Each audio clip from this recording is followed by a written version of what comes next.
Todo mundo animadíssimo, todo mundo cheio de energia positiva nesta linda manhã de quarta-feira para estudar muito com foco na Fundação Carlos Chagas.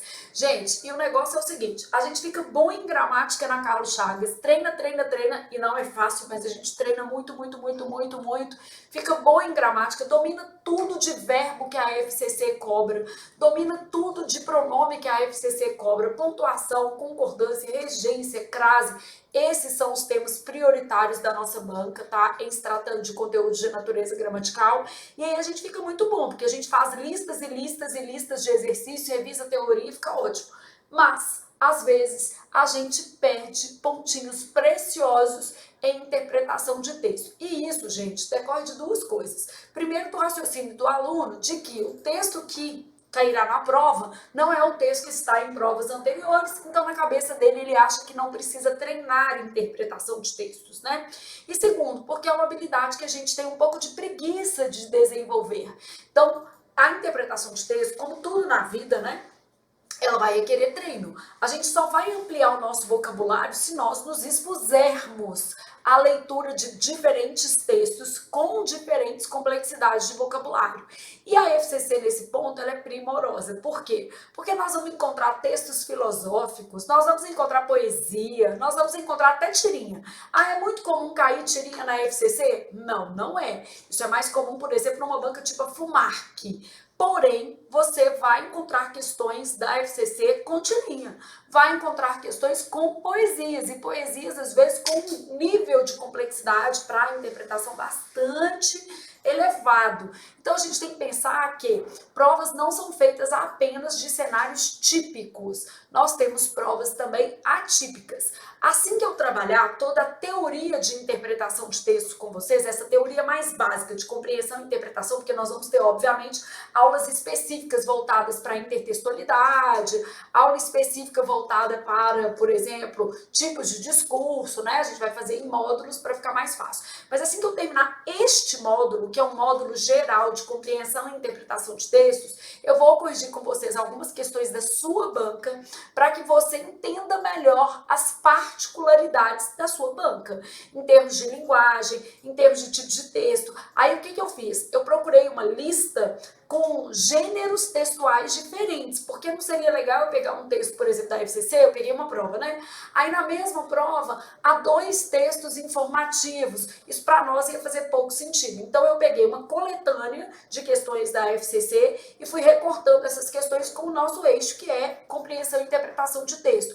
Peguei textos mais filosóficos, peguei uma poesia, peguei uma crônica, né, para a gente ter ali um repertório mais variado e acabar trazendo as possibilidades aí da FCC para a sua prova, tá?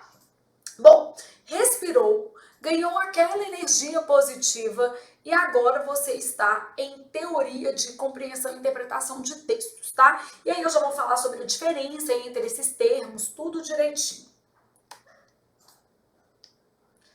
Todo mundo cheio de energia positiva, porque aqui a gente vai passar pelos pilares da interpretação de texto, tá?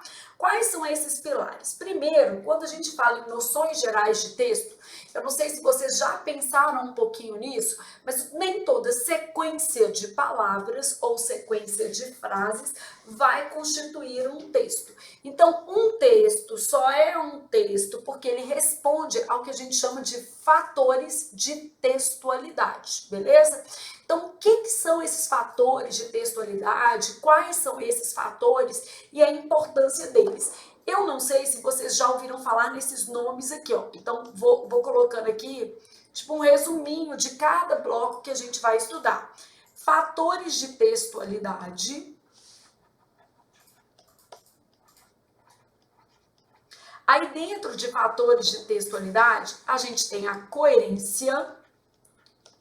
A coerência diz respeito tanto ao sentido global do texto, quanto também ao sentido das suas partes isoladamente. Então, por exemplo, eu posso ter uma ambiguidade produzida intencionalmente no texto, eu posso ter um efeito irônico, então eu escrevo uma coisa e pretendo dizer outra com aquilo ali. Então, a coerência diz respeito aos sentidos produzidos pelo texto. tanto os sentidos mais globais, que vão envolver todo o texto, quanto os sentidos de suas partes específicas, beleza? E a coerência, gente, ela é assegurada por mecanismos de coesão. Então, outro fator de textualidade que a gente conhece é a coesão. A coesão, ela se divide em vários tipos que a gente vai ver em aula específica. Então, por exemplo, eu falo em coesão lexical, que tem a ver com vocabulário. Nessa coesão lexical, aí na aula que a gente trata de vocabulário, a gente fala de sinônimo, hipônimo, hiperônimo, perífrases, que são expressões substitutivas dentro da cadeia discursiva do texto. E esses elementos são usados, obviamente, para evitar a repetição exagerada de palavras e para dar continuidade ao repertório do texto. Então, vamos imaginar o seguinte, eu tenho que manter a unidade temática dentro de um texto. E para manter essa unidade temática, eu preciso manter, em certa medida, o eixo vocabular do nosso texto, tá? E aí eu vou fazer isso a partir de coesão lexical também, ou seja, essa repetição controlada da palavra central e a substituição dessa palavra central também por hipônimos, que são termos do que mais específicos, e por hiperônimos, que são termos mais gerais, e também por perífrases, que são expressões que eu posso usar para retomar palavras dentro do texto. Isso é o que a gente chama de coesão lexical. Mas não precisa preocupar com isso agora, não, porque nós vamos ter um encontro separadamente para formas de coesão, tá? E aí, além da coesão que a gente fala lexical, a gente tem a coesão referencial, que despenca em prova de interpretação de texto. Põe uma coisa na sua cabeça, vai cair na sua prova, tá? Considerando a sua banca, uma questão de coesão referencial. O que é a coesão referencial? Eu utilizo um determinado pronome para retomar uma outra palavra dentro do contexto do texto. Então, eu falo, por exemplo, que o mito de Pandora trouxe como prerrogativa a vinda do mal para o mundo. Aí depois eu falo assim, ó, esse mito, a palavra esse está se referindo a quê? Ao mito de Pandora. Isso é que é a coesão que referencial. Eu uso termos anafóricos ou catafóricos que vão projetar para depois alguma ideia no texto para fazer aí a tessitura desse texto, beleza? Então, formas de coesão, eu tenho coesão lexical, eu tenho coesão referencial e eu tenho uma outra que também com certeza vai aparecer na sua prova, que é a coesão sequencial. A coesão sequencial, gente, ela é feita a partir do uso de conectores. Então, por exemplo, se eu uso um condicional dentro do texto, se houver investimento em educação, o país vai progredir. Esse se que aparece aí é uma coesão de natureza, o que? Sequencial. Institui ao texto um mecanismo coesivo condicional. A mesma coisa pode aparecer com um conector temporal, um conector adversativo. Ah, o meu texto projeta a ideia como? O meu texto projeta a ideia a partir da oposição. E isso fica evidente quando eu utilizo em contrapartida, em oposição a isso, no entanto, mas, entretanto, esses conectores vão marcar esta oposição dentro do texto. Então, a gente vai falar depois disso, mas já sabemos que entre os fatores de textualidade, a coesão tem um peso enorme. Por quê? A coesão, ela traz os mecanismos responsáveis pela produção de sentido. Então, é por meio da coesão que a gente realmente estabelece as relações de sentido do texto, tá? Além da coerência e da coesão, a gente tem outros elementos que estão circunscritos na ideia de textualidade. São eles: informatividade. Olha, todo texto, para ser recebido pelo leitor, ele vai transitar em termos de informatividade em relação ao que você já domina sobre o tema e os acréscimos que ele produz em relação ao tema. Na interpretação de texto de concurso público, isso é especialmente perigoso. Por quê? Porque você não pode interpretar o texto com o seu conhecimento de mundo. A gente tem que interpretar o texto a partir daquilo que está de fato escrito. Então, a gente já vai começar pensando o seguinte: não importa se uma informação é verdadeira. O que nos importa para interpretar textos em prova de concurso é se a informação está ou não contida no texto. Então, para nós, o que vale é está contida ou não no texto, e não se trata de uma informação propriamente verdadeira, tá? Então, nível de informatividade do texto, que é essa transição entre o que você já dominava e os acréscimos pertinentes que o texto traz. Por exemplo, vou dar um exemplo claro para você entender como é que isso pode ser cobrado numa prova e como é que aparece, tá? Quando o articulista traduz um termo técnico no texto, por que ele traduz esse termo técnico? Porque ele pode pressupor, existe uma pressuposição aqui, de que o leitor não compartilhe esse conhecimento. Então, como ele pressupõe que o leitor possa não entender esse conhecimento, ele acaba trazendo uma informação sobre esse termo técnico, beleza? Então, isso aí, por exemplo, é o que a gente vai chamar de nível de informatividade. Aí, passando um pouquinho mais adiante, nós vamos falar de situacionalidade. O que é a situacionalidade? É o que motivou a escrita do texto. Então, toda vez que eu penso em situacionalidade, eu estou pensando no que motiva a escrita do texto. O que fez com que o autor produzisse aquele texto, tá? Eu tô ouvindo um trem aqui, um barulho. Peraí, deixa eu ver. Então, situacionalidade, pessoal, tem a ver com a forma produzida daquele texto, qual é o motivo daquele texto, o que motivou aquele texto, combinado? E aí a gente tem também a aceitabilidade. O que é a aceitabilidade? A aceitabilidade é a recepção do texto. Então, quando eu faço um texto, eu pressuponho um determinado público-alvo e como é que aquele texto é aceito por esse público-alvo, tá? Então, vou deixar aqui também aceitabilidade.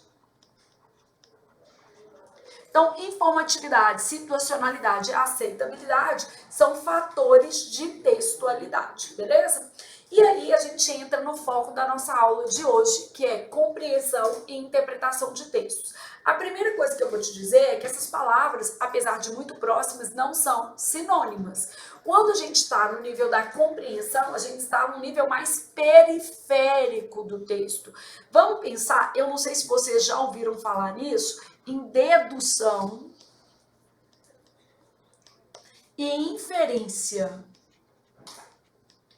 Isso aqui são raciocínios lógicos mesmo, tá? Então, da lógica proposicional, que é uma matéria que cai pouco em prova de concurso, mas ocasionalmente aparece, beleza? Por exemplo, apareceu na Câmara dos Deputados, apareceu na prova do Senado, apareceu na prova da Assembleia Legislativa do Ceará. Então, de vez em quando, acontece aí de algum concurso pedir lógica proposicional. Mas vamos só nos ater ao que é dedução e o que é inferência. A dedução é aquilo que a gente pode depreender do texto de fato, ou seja, a conclusão está contida no texto. A dedução é um processo de compreensão, ou seja, parte do que está contido exatamente no texto. Quer dizer, o nosso esforço mental para compreender ele é menor do que o nosso esforço mental para interpretar. Então, dedução, a gente vai dizer que a informação está contida no texto.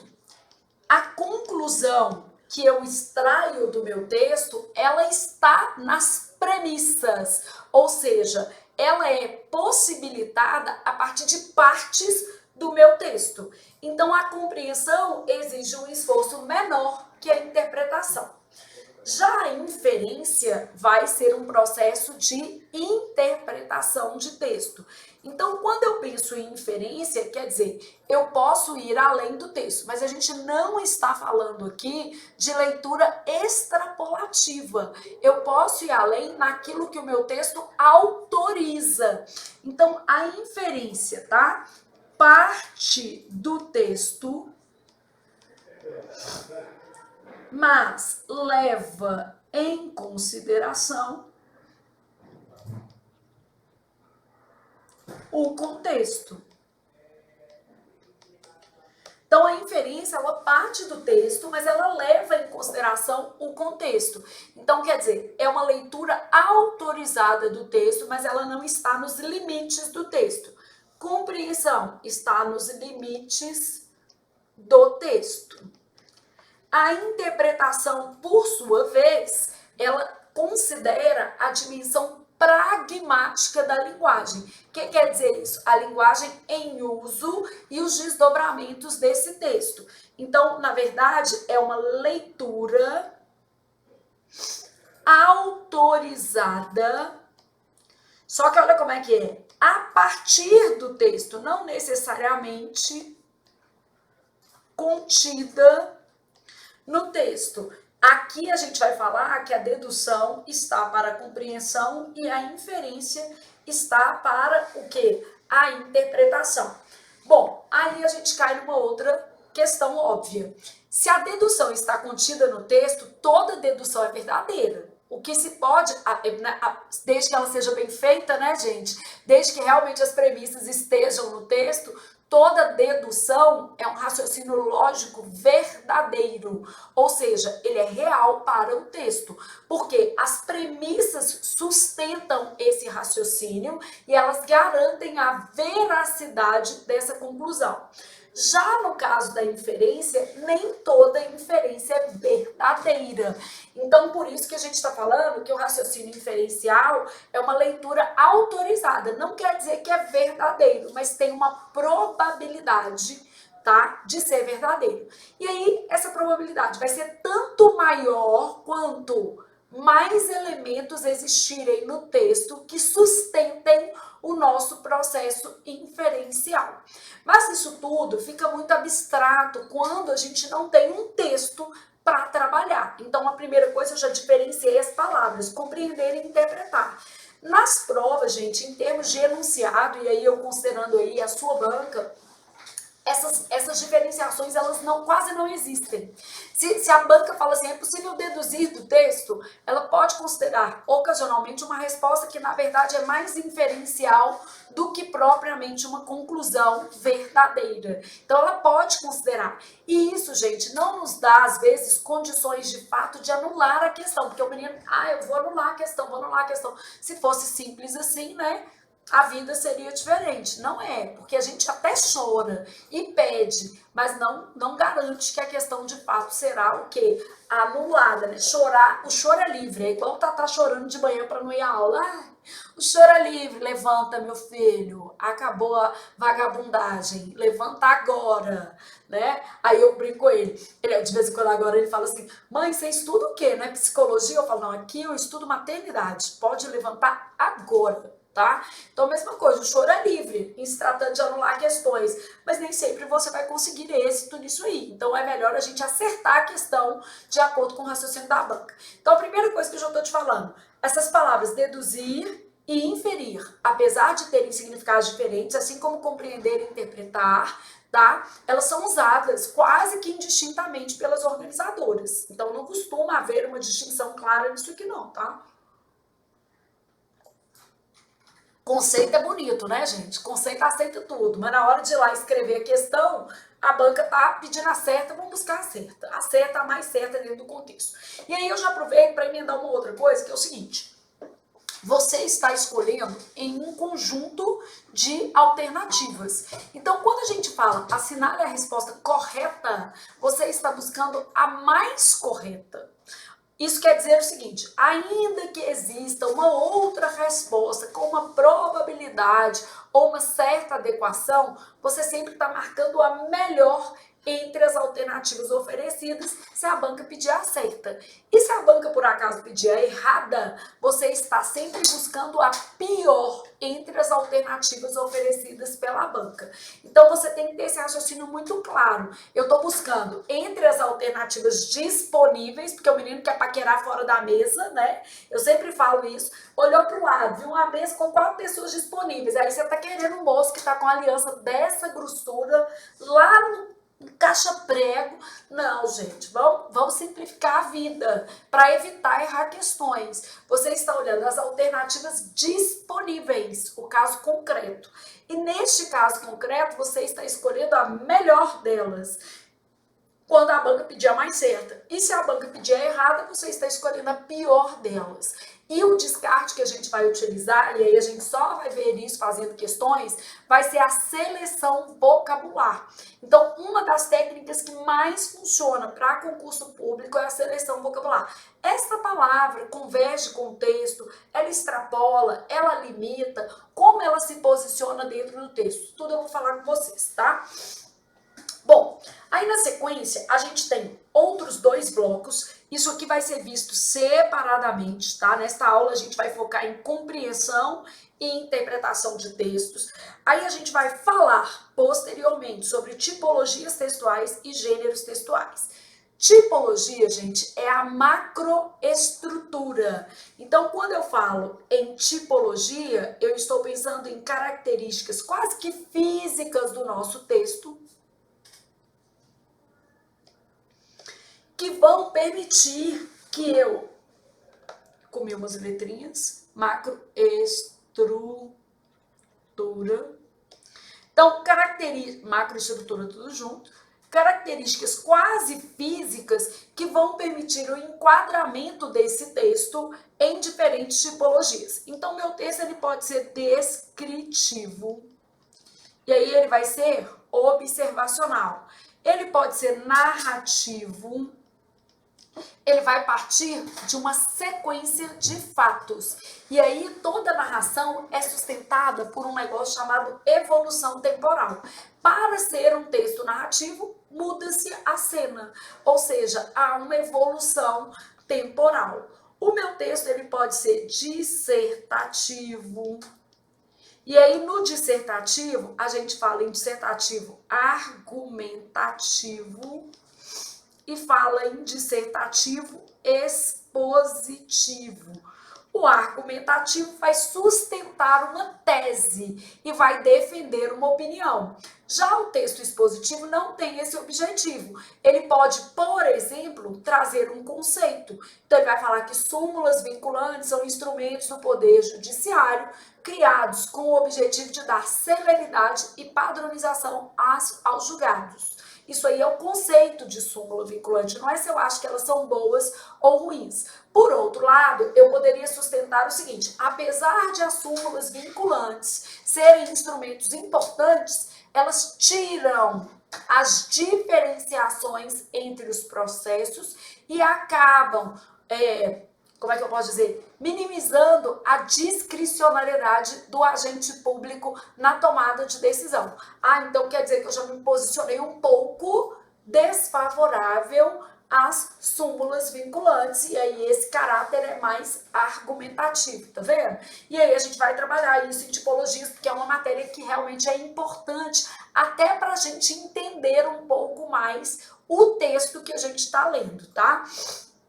Aí eu posso falar que o texto é injuntivo, e aqui eu vou colocar reticências, porque a depender do autor, a gente vai ter um texto preditivo, um texto dialogal, mas esses daqui são os tipos mais comuns e são os que mais aparecem em prova, tá?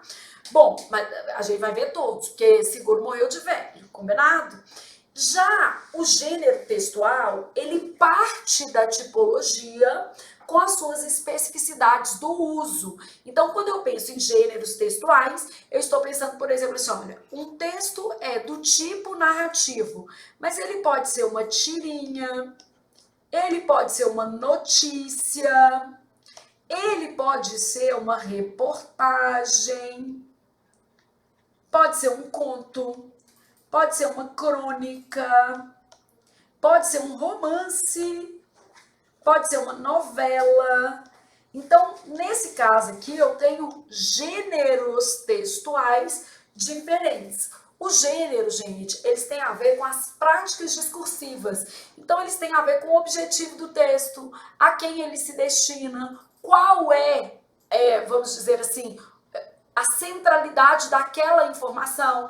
Então, por exemplo, uma notícia, ela está baseada na realidade. E ela pode ter opinião do articulista, mas não deveria, porque a notícia, ela tende à isenção. É claro que nenhum texto vai ser 100% isento, porque a própria forma de contar já projeta o autor, mas a gente diz que a notícia, ela tende à isenção. Porém, por exemplo, uma crônica já é uma expressão mais pessoal, ou seja, a crônica ela é feita para, em certa medida, revelar o autor e as suas percepções de mundo. Então, nesse caso, a gente tem diferentes motivações para a escrita. Então, aqui nos gêneros textuais, a gente tem práticas sociais ou práticas discursivas. E a gente está mais ligado ao objetivo do texto, enquanto na tipologia a gente está mais ligado à forma. Gente, peguei um texto e aí eu vou atuar no nível da compreensão e da interpretação. Eu olho qual é o tipo e qual é o gênero. Eu olho as referências. Isso é básico. Por quê? Para eu receber aquele texto como uma notícia, por exemplo, às vezes está escrito uma coisa absurda, beirando a fantasia. Mas se está lá circunscrita como gênero jornalístico e notícia, eu sei que é verdade. Por mais absurdo que possa parecer. Vou dar um absurdo que eu vi outro dia, que é verdade. Gente, eu li e falei assim, não estou acreditando nisso aqui não. A mulher colou o ânus do parceiro e deu laxante a ele. Isso aí é um caso policial, é verdadeiro. Então, ela deu laxante ao parceiro e colou o ânus dele porque ele estava se engraçando com umas piriguetes, né? Aqui eu falo muito proxigariranha, né? Então, o cara estava se engraçando com umas proxigariranhas e eu mandei um recorte para Alexandre. Alexandre, ó, vai ser a moda pega, né? Marido, você dorme, eu colo o seu ânus. Olha que coisa linda. Então, apesar de parecer absurdo e quase inverídico, é uma notícia, é verdadeiro. Então, quando eu vejo lá que era um caso policial, e ainda estava assim, caso policial esdrúxulo, porém verdadeiro. E aí, quando eu vejo isso, eu recebo como uma notícia. Apesar de ser absurdo, eu tô vendo que é verdade, tá? Não é fantasioso. Então, os gêneros são práticas sociais. A gente vai ter uma aula, várias aulas, na verdade, sobre isso aqui. Bom, as figuras de linguagem, elas também vão estar a serviço da compreensão e da interpretação de textos. Por que que elas estarão a serviço da compreensão e da interpretação de texto? Porque se eu recebo o meu texto e não decodifico uma linguagem conotativa, eu não entendo a mensagem. Então, se eu não percebo que o autor utilizou de ironia intencionalmente, né, eu não entendo a mensagem. Mas também teremos uma aula para falar de figuras de linguagem. As figuras de linguagem estão no âmbito da conotação. Isso quer dizer uma linguagem figurada. Bom, funções de linguagem. Então, quando eu penso em funções de linguagem, eu não sei se vocês já viram assim, olha, esse texto tem natureza expositiva ou tem natureza informativa. Expositiva aparece aqui, mas às vezes aparece em função também. Bom, a gente tem a função referencial, que é essa função mais típica dos textos expositivos, que também vai aparecer na notícia. O que é a função referencial? É o foco no fato. Então, ela é referencial porque o nosso foco está na mensagem. Mas eu também tenho a função expressiva ou emotiva da linguagem, que é o foco no autor. Eu tenho a função fática, que tem foco no canal de comunicação. verificar se esse canal de comunicação está ou não aberto. Então, esse aí é outro foco, que é o foco da função fática. Bom, mas eu ainda posso trabalhar, gente, outro tipo de função de linguagem, que é a função metalinguística. A função metalinguística é quando a linguagem explica a si mesma ou eu tenho elementos da linguagem desdobrados dentro do texto. Então, é uma poesia falando da própria arte de fazer poesia. É uma propaganda sobre propaganda. Vou dar um exemplo. Um busdoor, né? E aí, atrás desse busdoor está escrito, por exemplo, assim, anuncia aqui. Esse anuncia que é uma propaganda da propaganda. Nem tem mais, eu acho, video show, mas é um programa de televisão que fala sobre televisão. Esse é um aspecto metalinguístico. Por exemplo, se eu tiver um texto na internet falando sobre a escrita na internet, isso também vai ser um texto metalinguístico, tá? Isso é uma aula de português dada em português. Um dicionário é uma palavra explicando outra palavra. Então, é um código fazendo um desdobramento do próprio código. Então, a gente tem 6 funções linguísticas, tá?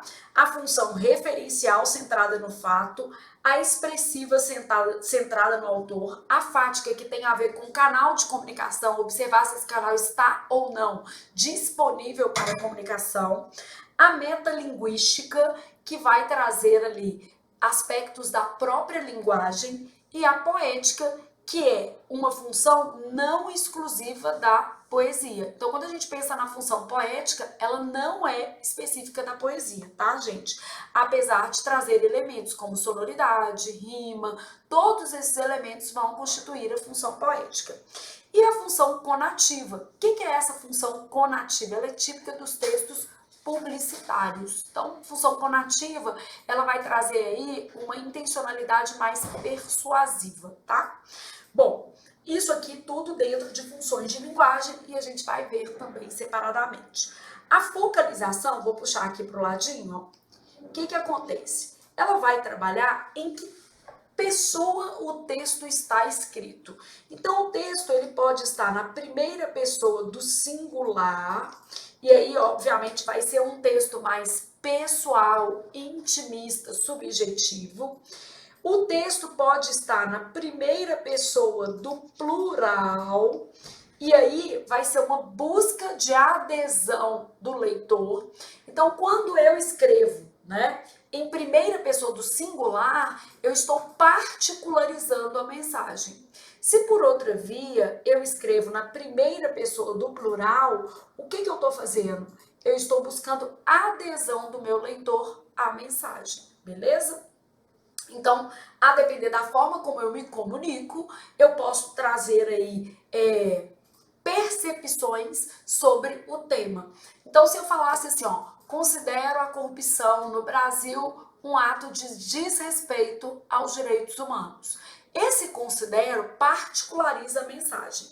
Agora, quando eu falo, sabemos que a corrupção no Brasil é um ato de desrespeito aos direitos humanos, esse sabemos é uma busca de adesão do leitor. E o meu texto ainda pode ser escrito em terceira pessoa, tanto terceira do singular quanto terceira do plural, aqui é indiferente. Quando eu escrevo em terceira pessoa, o meu foco é a objetividade, um certo distanciamento, um certo afastamento em relação à mensagem. Então, em vez de fazer considero ou sabemos, eu vou manter um certo nível de neutralidade e afastamento, tomando aquela informação como verdadeira. Então, eu falo lá assim, a corrupção no Brasil é um problema sistêmico que repercute sobre direitos humanos. Então, nesse caso, eu estou falando sobre a corrupção e estou tomando aquela ideia como verdadeira e me afastando um pouco dessa ideia, tá? Bom, a gente tem os tipos de discurso, também vou puxar uma setinha para cá. Discurso direto, que é a reprodução da fala de um personagem, e nesse caso a gente já está falando de narrador, tá? E aí a gente vai ver narrador aqui dentro de tipologias e dentro de gêneros. Então, no discurso direto, gente, eu me aproprio da fala do próprio personagem. Isso, obviamente, confere maior credibilidade ao texto, vivacidade à cena narrada, literalidade e fidelidade às ideias do autor. Óbvio, né? Esse discurso direto tem marcas gráficas, aspas, vai ser introduzido, por exemplo, por travessão ou dois pontos. Então, a gente tem recursos gráficos que sustentam a manifestação do discurso direto. Eu tenho o discurso indireto, que é mediado pelo narrador. Então, o narrador aqui, ele faz as intervenções e reproduz a fala com as palavras do narrador e não com as próprias palavras do autor. No discurso direto, o narrador se apropria das palavras do citado. E aí ele vai mencionar essas palavras entre aspas, ele vai usar marcas gráficas para demonstrar que aquele discurso não é dele. No caso do discurso indireto, ele vai falar assim, fulano disse que, falou que, a gente vai usar verbos discentes como disse, falou, argumentou, sustentou, vai usar conjunção tipo que e se, para introduzir o discurso de outra pessoa, beleza? E a gente tem o discurso indireto livre, que é uma espécie de mistura entre autor e personagem. Eu vou usar a palavra narrador, que é o mais correto, tá? Então, a gente tem o discurso indireto livre, que é uma mistura entre narrador e personagem. Então, esse limite não fica claro dentro do texto e, a partir disso, é que a gente desenvolve a narrativa. E olha que interessante, quando eu penso no discurso indireto livre, intencionalmente, ocorre essa mistura. Porque qual é o objetivo? É a gente pensar que aquela fala pode ser do narrador ou aquela fala pode ser do personagem. E aí quem assume um pouco o controle da leitura é o leitor, porque ele consegue manejar as opiniões a partir do narrador e a partir do personagem. Ele consegue fazer ali esse diálogo, beleza? Bom, e aí a gente vai ter também alguns conceitos relevantes, como intertextualidade, polifonia, são conceitos muito importantes. Variação linguística é importante a gente pensar tanto em termos de vocabulário também para o texto, né?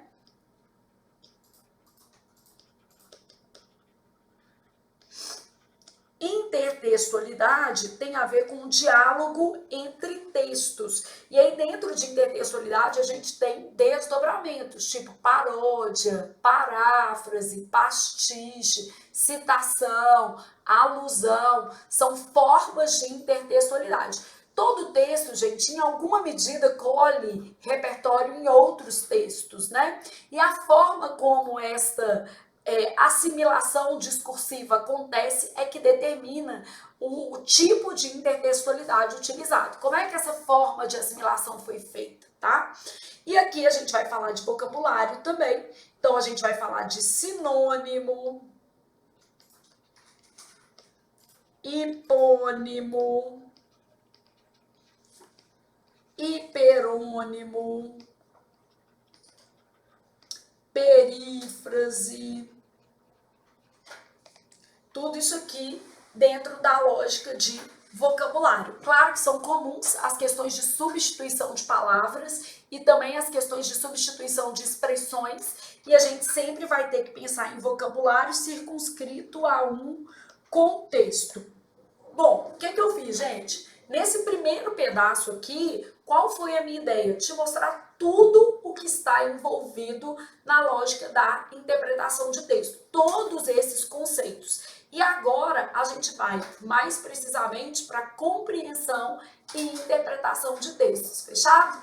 Então, bora lá que a gente vai para o próximo bloco falar de compreensão e interpretação de textos.